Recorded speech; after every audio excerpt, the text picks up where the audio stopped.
नमस्कार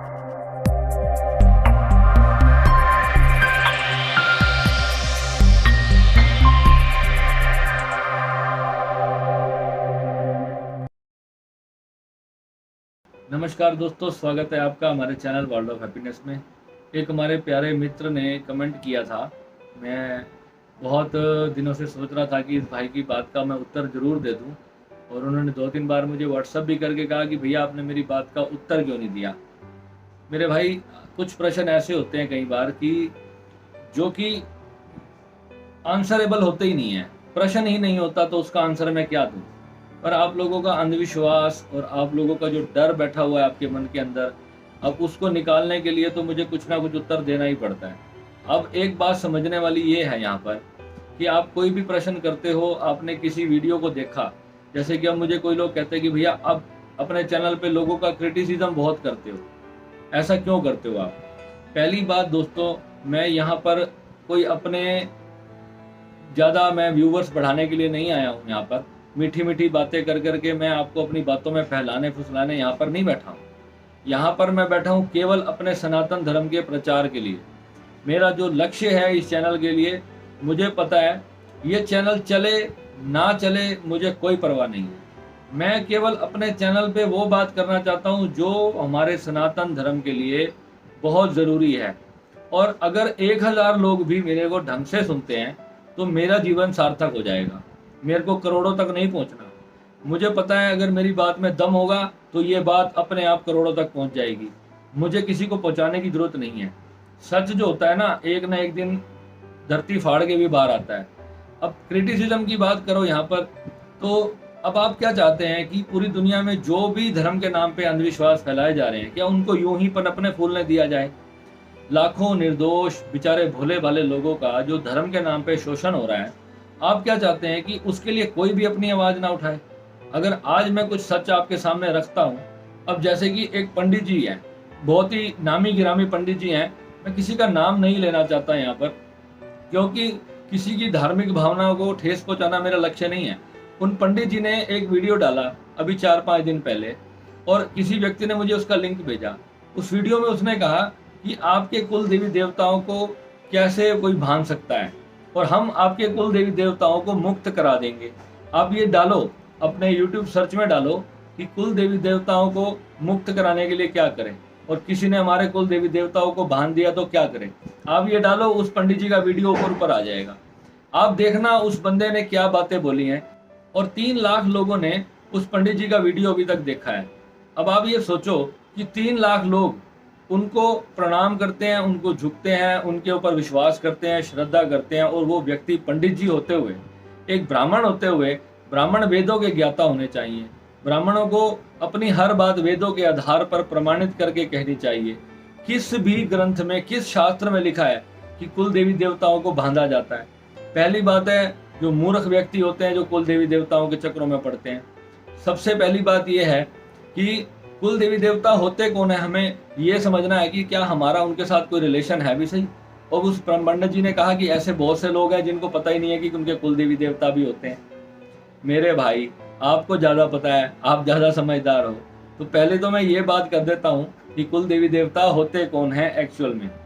आज अगर आप किसी गुरु से जुड़े हो, ठीक है, आज आप किसी को भी अपना गुरु धारण करते हो और उसकी कॉन्शियसनेस से आपकी कॉन्शियसनेस जुड़ी है, आप उसके सानिध्य में बैठ के साधना करते हो, अपनी पूजा अर्चन भक्ति भावना जो कुछ भी आप करते हो, ठीक है। अब वो व्यक्ति किसी समय जा कर के मरेगा तो सही, अब वो मर गया, अब आपने तो उसके प्रति, उस गुरु के प्रति आपका प्रेम प्यार था, आपने उस गुरु की फोटो लगा करके अपने घर में लगा ली या उसकी कोई मूर्ति लगा ली, ठीक है। अब 50 साल बाद बीत गए, आपके जो बेटा था, आपका जो पोता है, वो भी आपके उसी गुरु को प्रणाम करता है। अब उस गुरु की कॉन्शियसनेस को आपका बेटा प्रणाम करता है और उससे जुड़ा हुआ है। अब जब उससे वो जुड़ा रहेगा तो जब भी अपना कोई शुभ कार्य करेगा तो उसके अंदर अपने पिताजी के या अपने दादाजी के गुरु की फोटो वो वहां पर जरूर रखेगा, ताकि उस गुरु का आशीर्वाद मेरे से बना रहे। अब मुझे ये बताइए कि क्या जिस वक्त आपके पिताजी ने या आपके दादाजी ने किसी समृद्ध व्यक्ति को, जो कि आध्यात्मिक रूप से पूरी तरह से जागृत व्यक्ति था, मोक्ष प्राप्त कर चुका व्यक्ति था, क्या उस व्यक्ति को कोई बांध सकता है? आज कोई बुद्ध, अगर बुद्ध महात्मा हुए जो उन्होंने मोक्ष प्राप्त किया अपने जीवन के अंदर, क्या उनकी कॉन्शियसनेस को क्या कोई व्यक्ति कोई साधना से उसको बांध लेगा? क्या क्या उनकी चेतना इतनी कमजोर है?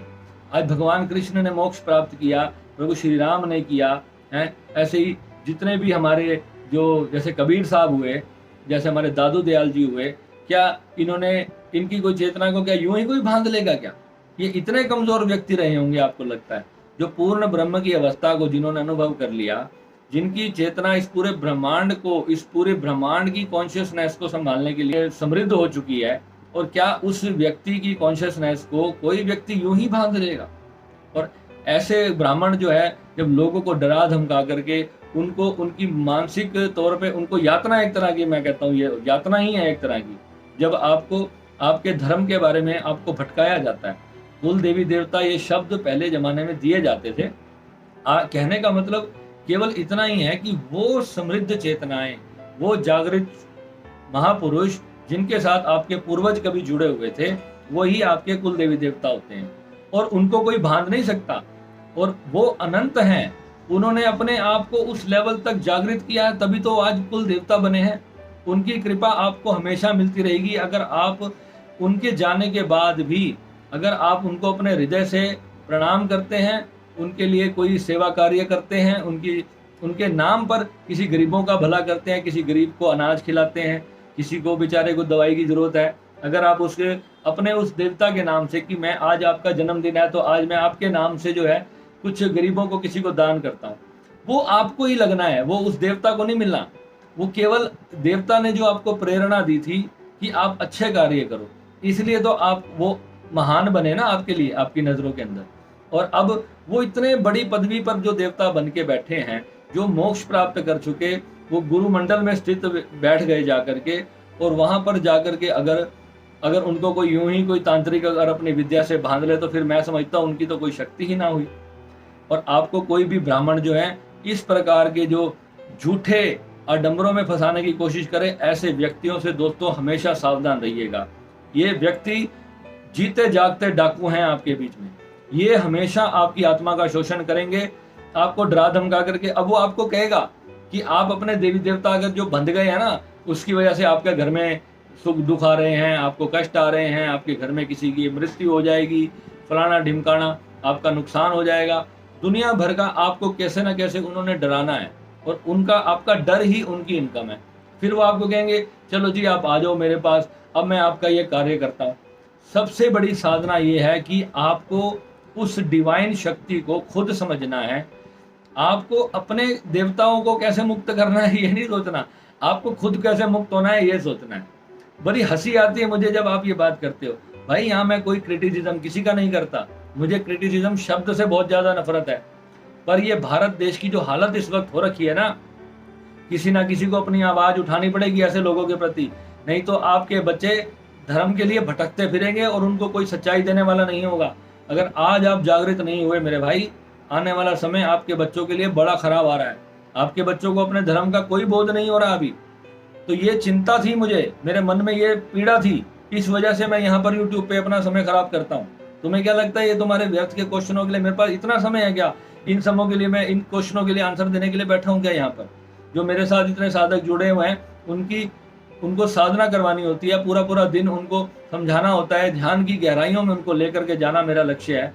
क्या ये आपके ये छोटे छोटे जो प्रश्न होते हैं, इससे ऐसे मैं देखता हूँ करोड़ों लोग इस सब में फंसे हुए हैं। साउथ जो हमारा रीजन है, जो हमारा केरला, तमिलनाडु, आंध्र प्रदेश, ये जितने भी कंट्री है, कर्नाटका, यहाँ के लोग बेचारे इतने अंधविश्वासों में पड़े हुए हैं इन शक्तियों के चक्कर में। उनको लगता है कि ये सब देवी देवता होते हैं और ये ऐसा ऐसा सब कुछ होता है। भाई जिसने जान लिया ना, वो डंके की चोट पे कहता है ऐसा कुछ भी नहीं होता, ये सब आडंबर है, ये सब जाल बनाए गए आपको लूटने के लिए, आपको बेवकूफ बनाने के लिए ये सब चीजें कराई गई। और असली अध्यात्म जो था वो आपसे पूरी तरह से छुपा लिया गया है, आपको नहीं दिया गया। अगर आपने अपने भीतर से उस आध्यात्मिक रहस्यों को जानना है तो आपको सच मायने में किसी ढंग के गुरु के पास जाना पड़ेगा, और उसके लिए आपको खोज करनी पड़ेगी। हो सकता है थोड़ी सी आपको कष्ट भी आए, उसमें आपको बहुत सारे नकली गुरु भी मिलेंगे, इसमें कोई शक नहीं है। परंतु असली इस ब्रह्मांड में बहुत सारे हैं आज भी ऐसे हजारों सिद्ध घूम रहे हैं आपके आसपास ही, आपके बीच में ही। आपको ढूंढना पड़ेगा, आपको समझना पड़ेगा और अपने धर्म की उस खोई हुई रियलिटी को आपको लाना है। ना सिर्फ अपने तक लाना है, बल्कि अपने बच्चों को इतनी जड़ से उसके बारे में समझा के जाना है कि कोई भी व्यक्ति उनका शोषण ना कर पाए, ना किसी भी विद्या के नाम पे, ना किसी तांत्रिक विद्या के नाम पे, ना किसी चीज के नाम पे। जो चीज हमारे विज्ञान के ऊपर खरी नहीं उतरती, कोई भी चीज हो सकती है, तंत्र की विद्याएं हैं, वो सब साइंस है। अब उसको साइंस की भाषा में समझना है, ना कि उसको जादू टोना और ये सब नहीं करना है। जो विज्ञान है, जो प्रॉपर एस्ट्रोलॉजी है, जो साइंस है, जो एनर्जी विज्ञान है, ऊर्जा का सारा जगत है, ये एनर्जी से बना हुआ है। हमें इसको समझना है, हम खुद एक ऊर्जा है। अंडा पहले आया या मुर्गी, ये बहुत बड़ा सवाल है। और आप भी एक अंडा हो, एक मुर्गी हो। अब आप देख लो कि आप में अंडा पहले आया था या आपकी मुर्गी पहले आई थी। जब तक आपने अपना ये प्रश्न हल नहीं किया, तब तक सब बेकार है। आपको अपने उस मूल स्वरूप को जानना है कि आप हो कौन। आपके प्रश्न गिरेंगे। जैसे कि ओशो ने भी एक बार इस बारे में बताने की कोशिश की और मैं उनको बहुत समझता था, बहुत सुनने की कोशिश करता था कि कहीं मेरे इस प्रश्न का उत्तर मिल जाए कि ये सृष्टि की शुरुआत कैसे हुई। तो ओशो उस वक्त एक बात कहा करते थे, आज से मैं 10 साल पुरानी बात बता रहा हूँ। वो कहते थे, जब भी साधक को पूर्ण साक्षात्कार का अनुभव होता है तो केवल उसके सभी प्रश्न खत्म हो जाते हैं। उस बेचारे को कभी कोई उत्तर नहीं मिला आज तक, ना किसी को भी मिला, किसी को भी नहीं मिला कि ये सृष्टि कैसे पैदा हुई है। यही बुद्ध ने कहा। जब बुद्ध से कोई लोग प्रश्न करते थे, आप बुद्ध का चरित्र पढ़ के देखो, धम्मपद पढ़ के देखो, आप उसमें क्लियरली आपको समझ आएगा। हर सिद्ध ने यही कहा है कि आप बस उसमें समा सकते हो, आप उसको जान नहीं सकते। उसकी उत्पत्ति का रहस्य रहस्य ही रहेगा। उसको कोई जान नहीं पाया आज तक, वो अनादि है, उसको कोई नहीं जान पाया, ना ही उसकी कोई मृत्यु होती है। ये पूरा अस्तित्व है। मन और माया ने आपको इतनी बुरी तरह से जकड़ रखा है दोस्तों कि अपने आप को देख नहीं पा रहे आप क्या चीज हो। ये सृष्टि किस तरह उत्पन्न हुई है, अंडा या मुर्गी तो प्रकट हुआ है, दोनों में से एक चीज कहीं ना कहीं प्रकट जरूर हुई है, ये मान लो आप। क्योंकि अंडे के बिना मुर्गी नहीं आ सकती और मुर्गी के बिना अंडा नहीं आ सकता। तो सीधी सी बात यह है, जब एक दूसरे के बिना कोई चीज आ नहीं सकती तो फिर दोनों आई कहां से। अब हम कहें कि बीज पहले आया या वृक्ष पहले आया, तो आप बताओ। अगर वृक्ष आया है तो वृक्ष से बीज उत्पन्न होता है और बीज से ही वृक्ष उत्पन्न होता है। तो दोनों में से एक धारणा हम मान सकते हैं कि ये पहले प्रकट हुआ है। यानी कि जो बिग बैंग थ्योरी कहती है कि एक विस्फोट हुआ, हमारे गुरु ग्रंथ श्री गुरु ग्रंथ साहिब जी में कहा गया है। ये बिग बैंग थ्योरी तो अब आई ना, हमारे गुरु ग्रंथ साहिब जी में कब से कह दिया गया। उन्होंने हमारे को सब कुछ प्रमाण के सहित दिया था कि ब्रह्मांड में एक विस्फोट हुआ था। एक वीडियो आप सर्च करना, ब्रह्मांड की अलौकिक रहस्य बाय संत श्री ज्ञानी मस्कीन साहब जी, आप उनको जरूर सुन के देखना। सिख धर्म के अंदर एक ही मैंने अभी तक देखे जो महाज्ञानी व्यक्ति हुए, जिन्होंने अपने भीतर जाकर के उन्होंने सारे चक्रों की साइंस बताई है, ऊर्जा विज्ञान बताया है और कुंडलिनी शक्ति के बारे में बताया। केवल सिख धर्म में अभी तक ज्ञानी मस्कीन साहब जी को मैंने सुना है जिन्होंने सच्चाई बयान करी है बिना डरे। जो भी गुरबाणी में स्पष्ट रूप से कहा गया था, उन्होंने हर एक चीज का प्रमाण सहित उत्तर दिया है। और ऐसे जो संत होते हैं, जो ज्ञान जिन्होंने प्राप्त किया है, वो हमेशा सत्य बोल कर गए हैं। और आप किसी को भी सुन लो, किसी की भी बायोग्राफी पढ़ लो, जिसने आत्मबोध किया है, उनका सारा का सारा जो कंसेप्ट है वो आपको कहीं ना कहीं एक ही मिलेगा जाकर के। उसमें दो बातें नहीं होंगी। इसलिए ये देवी देवताओं को कोई भांत लेगा, ये बात बिल्कुल अपने मन से निकाल दो। देवी देवता आपके ही गुरु होते हैं। जैसे वैष्णो देवी माँ है तो वो भी आपके गुरु ही हैं, और उनको कोई बांध लेगा। किसी की इतनी औकात है कि माँ को बांध लेगा? जिसने पूरे संसार को बांध रखा है, वो उसको कैसे कोई बांध लेगा? मेरे भाई, ये ऐसे ब्राह्मणों से बच के रहो। ये ही हैं जिन्होंने हमारे धर्म का सत्यानाश किया है, और इनका बैंड बजा के रहूंगा मैं अपने चैनल पे आता हूँ, एक एक व्यक्ति का बैंड बजाऊंगा जो भी धर्म के बारे में गलत बात बोलेगा। मैं क्रिटिसिज्म नहीं करता हूँ किसी का, पर मेरे मित्रों को, मेरे जो आने वाले, मेरे जितने भी देश में छोटे बच्चे हैं, वो सब मेरे अपने बच्चों की तरह। मैं किसी भी बच्चे के साथ अनर्थ नहीं होने देना चाहता। आप मेरा ये वीडियो हर उस बच्चे को पहुंचाओ जो अपनी खोज करना चाहता है। मैं उनको कहता हूं कि आप बुद्ध का धम्म पद पढ़ो, सबसे पहले अपने जीवन को जीना शुरू करो। भागवत पढ़ो, श्रीमद् भगवत गीता पढ़ो, आप योग वशिष्ठ पढ़ो, आप विज्ञान भैरव तंत्र पढ़ो। ये ग्रंथ ऐसे हैं आप जिन्हों के अंदर आपको पूर्ण रहस्य दिए गए हैं, आपकी आत्मा के, आपकी चेतना का पूर्ण रहस्य दिया गया है। भगवान शिव जी का शिव महापुराण आप पढ़ो, आपको तब जाके पता चलेगा कि ब्रह्मांड में भगवान शिव का अस्तित्व क्या है। आपने कभी ये नहीं सोचा कि हम शिवलिंग पे जल क्यों चढ़ाते हैं, आपको ये भी ज्ञान नहीं है, और जाते हैं मंदिर में जल चढ़ा रहे हैं, सब कुछ कर रहे हैं। भाई अपने धर्म की गहराई को समझो, गहराई को, कि हमारे धर्म में कोई भी चीज शुरू की गई थी तो क्यों की गई थी। अब ये अननोन कंसेप्ट जब लेके आते हैं कि कुल देवी देवताओं को कोई भान देगा, आपका व्यापार किसी ने भान दिया है, आपकी शादी नहीं हो रही, आपका किसी ने आपके प्रेम संबंधों को भान दिया है, ना जाने दुनिया भर के ऐसे डर आपके मन में डाले जाते हैं मेरे भाई। ग्रह विज्ञान है, ग्रह आपको प्रभावित करते हैं, उस विज्ञान को समझो आप। मैंने बहुत सारे वीडियो में बताया है, जो चीज आपको साइंस के आधार पे स्पष्ट मेटीरियलिस्टिक सामने से प्रूव नहीं होती, उसको सिरे से नकार दो। अपनी चेतना से हर डिसीजन को लो, अपनी पूरी कॉन्शियसनेस से सोचो कि ये जो साइंस में कर रहा हूँ, ये मंत्र जाप कर रहा हूँ, इस मंत्र का मतलब क्या है। हर एक चीज के ऊपर पहले आप पूरा घुस के उसका एनालिसिस करो, उसके बाद आप किसी निर्णय पे पहुंचो। ये नहीं कि कोई मंदिर में छीने बजा रहा है तो आपने भी छीने बजाने शुरू कर दिए। अब छीने बजाने का साइंस समझो आप, छीने बजाए क्यों जाते हैं। छीने जब बज रहे हैं तो आप उस प्रभु के साथ अपनी लौ लगाओ, उस वक्त अपनी आपकी आंखें नहीं खुलनी चाहिए, आप उस ध्यान में बैठो, और वो जो जो कीर्तन हो रहा है उसको सुनो बड़े ध्यान से, और उस जो छीने की आवाज है, जो छीने बजा रहे हैं छन छन छन, तो उसको अपने दोनों कानों से बिल्कुल अवेयरनेस से सुनो उसको। इसकी पूरी साइंस को समझो। जब मंदिर में घंटियां बजती हैं तो आंख बंद करके बैठ जाओ, उस मंदिर की घंटियों की आवाजों को सुनो। वहां पर आप मन को शांत करने गए हो, अपने मन को शांत करने नहीं गए हो। आजकल लोग लड़के लड़कियां मंदिर में डेट मारने जाते हैं कि वहां पे हमारे को बिल्कुल सेफ जगह मिल रही है। Is it fair? तो दोस्तों हमारे धर्म में क्या हो रहा है आप खुद सोचो। और आप लोग कहते हैं कि मैं क्रिटिसिज्म करता हूँ। भाई क्रिटिसिज्म नहीं करूंगा तो और क्या करूंगा बताओ।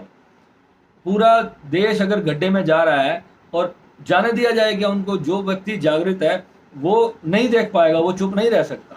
1% भी अगर मैंने कोई सच पाया है तो मैं वो आपको अनुभव करवाना चाहता हूँ। ये नहीं है कि सिर्फ मैं थ्योरी ज्ञान देता हूँ। यहाँ पे आप मेरे से जब जुड़ोगे तो आपको प्रत्यक्ष प्रमाण के साथ उसका अनुभव आपके भीतर होगा। अभी तक आपने सिर्फ ये जाना हुआ है कि मैं बॉडी बॉडी बॉडी, बस, इससे आगे आपने कुछ अनुभव नहीं किया है। जब आप अपनी बॉडी से परे जाओगे, पहले तो आप ये जानो कि आप आत्मा हो। आत्मा होने के बाद फिर अगली यात्रा की बात होती है। पहले तो आपको यही नहीं पता कि आप आत्मा हो। आपके कितने शरीर हैं आपको ये नहीं पता, आपका ऑरा क्या है, आपके ऑरे की अभी इस राइट मोमेंट में कंडीशन क्या है आपको वो नहीं पता। और लगे हुए हैं, कुछ भी किसी ने कह दिया, देवताओं के चक्कर में परेशान है। किसी ने आपके घर के बाहर कोई मैला कपड़ा उठाकर फेंक दिया तो आपको लगता है कि किसी ने मेरे ऊपर टोना टोटका कर दिया है, मैं मर जाऊंगा, मेरे घर में मृत्यु हो जाएगी। कोई बच्चा खेलते खेलते अपनी गुड़िया आपके घर के बाहर गिरा कर चला जाए तो आप सोचोगे कि किसी ने कोई तंत्र मंत्र कर दिया मेरे घर के ऊपर। इतना तो डरते हो आप लोग। ओ माई गॉड मूवी देखी थी ना आपने, उसमें हर धर्म की सच्चाई बताई गई है। जो उसके डायरेक्टर हैं वो एक बहुत समझदार व्यक्ति मैं कहूँगा, जिन्होंने अपने मूवी के माध्यम से आपको इतना बड़ा सच बताने की कोशिश की। पर आपने कितने दिन फॉलो किया।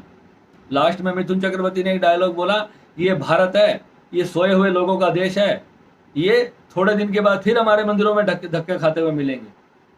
मंदिर में जाना कोई अपराध नहीं है मेरे भाई, मंदिर भी होने बहुत जरूरी है। हर मंदिर होना जरूरी है, हर गुरुद्वारा होना जरूरी है, क्योंकि आपको अपने धर्म की रक्षा करनी है। धर्म आपकी रक्षा के लिए था, आज धर्म को रक्षा करने की जरूरत पड़ पड़ी है। तो कैसे सर्वाइव होगा हमारा रिलीजन, आप बताओ। आज आपके बच्चे, आपकी जो लड़कियां हैं, आज वो किस तरह की वेशभूषा धारण कर रही हैं। कभी आपने देखा माउंटेन लड़कियों को, कैसे वो अपने आप को बुड़के में ढक करके रखती हैं। आज लव जिहाद आपकी बेटियों के साथ क्यों हो रहा है, उनके साथ क्यों नहीं होता? क्योंकि उनकी बेटियों को तो उन्होंने बिल्कुल ढक के रख दिया, छुपा करके, और आप अपनी बेटियों को उछाल उछाल करके दिखा रहे हो। क्या ये अच्छा कार्य करते हैं आप लोग? आज हिंदुओं की बेटियां क्या कर रही हैं, देख के शर्म आती है। हर लड़की को ये लगता है कि वो अपना शरीर दिखा करके, अपने 10 लाख फॉलोवर बना करके वो बहुत अच्छा काम कर रही है। छोटे छोटे बच्चों का मानसिक बलात्कार कर रहे हो आप लोग। कभी आप सोच के देखो कि कितनी घृणा फैला रहे हो आप समाज के अंदर, कितना गलत नकारात्मक संदेश आप लोग दे रहे हो। गंदे गंदे डांस कर रही हैं लड़कियां, शर्म नहीं है उनको किसी प्रकार की। ये औरत होने का नाम पे कलंक है ऐसी लड़कियां। आप लोग बॉलीवुड में जाकर के ऐसी मूवीज को देखते हो, ऐसे एक गाना आ जाए जिसमें नंगी लड़कियां डांस करती हैं, आप उस गाने को आपके 500 लाख मिलियन व्यूज आ जाते हैं। कितनी शर्म की बात है। ये आपका चरित्र दर्शाता है कि आप लोग ऐसे गाने देख करके खुश होते हो, आप रात को छुप करके ऐसी ऐसी चीजें देखते हो। ये चीजें क्यों आपके देश में इतनी प्रचलित हो रही हैं? आपने कभी सोचा है इसके बारे में कि आपको मानसिक गुलाम बनाने की कितनी बड़ी साजिश हो रही है हमारे देश के अंदर? अपने ऊपर वर्क करो, ये सब आडंबर को छोड़ दो मेरे भाई, अभी भी समय है, जाग लो जाग लो जाग लो। और ना खुद जागना है, कम से कम 200 लोगों को जगाने का आपका कर्तव्य है। ये महापाप करके जाओगे अगर आप यूं ही चले गए, यूं ही मर गए आप इस संसार में बिना कुछ जाने, अपने परमात्मा से मिले बिना यूं ही मर गए, तो कुछ भी नहीं मिलेगा इस संसार के बाद। धक्के खाओगे, चेतना पता नहीं गधा घोड़ा क्या बनोगे, कुछ नहीं पता। और ये मत सोचना कि चेतना नीचे नहीं गिरती, 1001% चेतना नीचे गिरती है। आपके कर्म आपको लेकर जाएंगे अगले जन्म की यात्रा में। जैसे आपकी साधना होगी, जो आपकी चेतना है, आज क्या हो रहा है, बाप के होते होते जवान बच्चों की मृत्यु हो रही है। इसका कारण जानते हैं आप क्यों हो रहा है ऐसा? जिसकी चेतना नहीं होगी, जो चेतनावान व्यक्ति नहीं होगा, जो परमात्मा से जितना ज्यादा दूर होगा, नकारात्मकता उसको पकड़ लेगी और उसको अपना काल जो है उसको अपना ग्रास बनाएगा। जो प्रभु के ओरा में रहता है, संतों के साथ रहता है, संत अपनी पॉजिटिव ऊर्जा से उनकी रक्षा करते हैं हमेशा। आपको जहां भी कोई संत मिले, आप उसका आशीर्वाद ग्रहण करो। जितनी बार आप एक संत का आशीर्वाद लेंगे, आपको पता ही नहीं है कि आपको क्या मिलेगा, कितना बड़ा जीवन दान आपको उतनी बार मिलेगा। आपकी कितनी नकारात्मक ऊर्जा संत अपने साधना में यूं ही भस्म कर देते हैं आपको, केवल एक छोटा सा आशीर्वाद दे करके। और हम लोग क्या इकट्ठा कर रहे हैं मेरे भाई? और ऊपर से आप लोग कहते हो कि ये क्रिटिसिज्म हो गया और वो क्रिटिसिज्म हो गया। एक जागृत व्यक्ति पूरे समाज को जागृत करता है। और अगर आप उसकी भी, मुझे किसी से कोई फर्क नहीं पड़ता, आप जो मर्जी बोलते फिरो, मुझे किसी से कोई टेंशन नहीं है, परंतु मेरा जो कर्तव्य है वो मैं करने आया हूं और वो मैं करके जाऊंगा। इसलिए मेरे दोस्त, आपको इस सब बातों में पढ़ने की जरूरत नहीं है। कोई भी तांत्रिक आपके देवी देवताओं को बांध ले, इसकी इतनी उसकी औकात नहीं है। ठीक है, तो मिलते हैं अपने अगले वीडियो में एक नई जानकारी के साथ। हो सके तो इस वीडियो को शेयर करने का अपना फर्ज जरूर निभाना। नमः शिवाय।